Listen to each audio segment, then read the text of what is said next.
dan kelompok dalam masyarakat.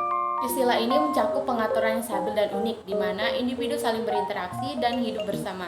Struktur sosial berfungsi sebagai kerangka yang mengatur perilaku individu dalam konteks sosial yang lebih luas. Selanjutnya, jenis struktur sosial, di mana terbagi menjadi dua. Yang pertama yaitu struktur sosial vertikal dan yang kedua itu struktur sosial horizontal. Struktur sosial vertikal menggambarkan hierarki atau stratifikasi sosial berdasarkan kekuasaan, kekayaan, dan status. Dalam konteks ini, masyarakat dibagi dalam kelas-kelas sosial, seperti kelas atas, kelas menengah, dan kelas bawah. Yang kedua, struktur horizontal menggambarkan hubungan antar kelompok yang setara dalam masyarakat. Ini mencakup asosiasi atau komunitas yang memiliki kepentingan dan tujuan yang sama, serta saling berinteraksi tanpa adanya hierarki yang jelas. Pranata sosial. Secara umum yang dimaksud dengan pranata sosial atau lembaga sosial dapat dimaknai sebagai organisasi, asosiasi, atau kelompok sosial. Pranata sosial merupakan sekumpulan norma atau sistem norma dalam hubungannya dengan pemenuhan kebutuhan pokok manusia. Selanjutnya, tujuan utama pranata sosial.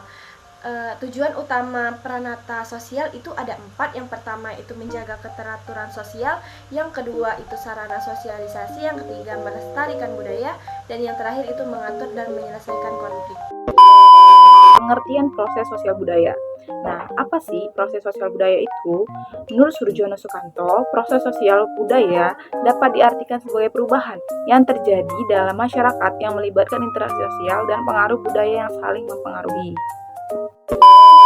Selanjutnya itu ada jenis-jenis proses sosial budaya. Akulturasi yang pertama. Akulturasi itu proses di mana dua budaya.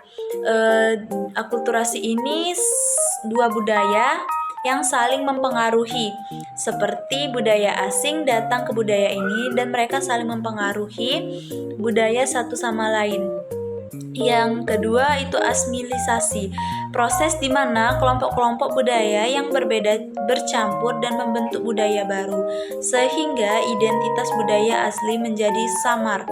Dalam proses ini, kelompok minoritas seringkali mengadopsi budaya mayoritas. Jadi asimilisasi ini proses di mana kelompok budaya yang berbeda atau bercampur itu membentuk budaya baru, seperti sehingga identitas budaya aslinya itu menjadi seringkali mengadopsi mayoritas baru.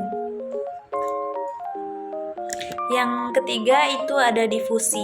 Difusi itu penyebaran unsur-unsur budaya dari satu kelompok ke kelompok lain. Difusi dapat terjadi melalui berbagai cara seperti perdagangan, migrasi, atau komunikasi yang memungkinkan pertukaran ide, teknologi, dan praktik budaya. Jadi difusi ini penyebaran unsur-unsur budaya dari satu kelompok ke kelompok lain seperti melalui perdagangan, dan yang ditukar ini seperti teknologi, ide-ide, komunikasi. Yang terakhir itu ada inovasi, proses di mana ide atau praktik baru diperkenalkan dan diterima dalam masyarakat.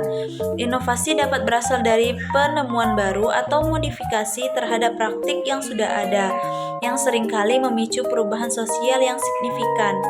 Baik, itulah presentasi dari kelompok kami. Wassalamualaikum warahmatullahi wabarakatuh.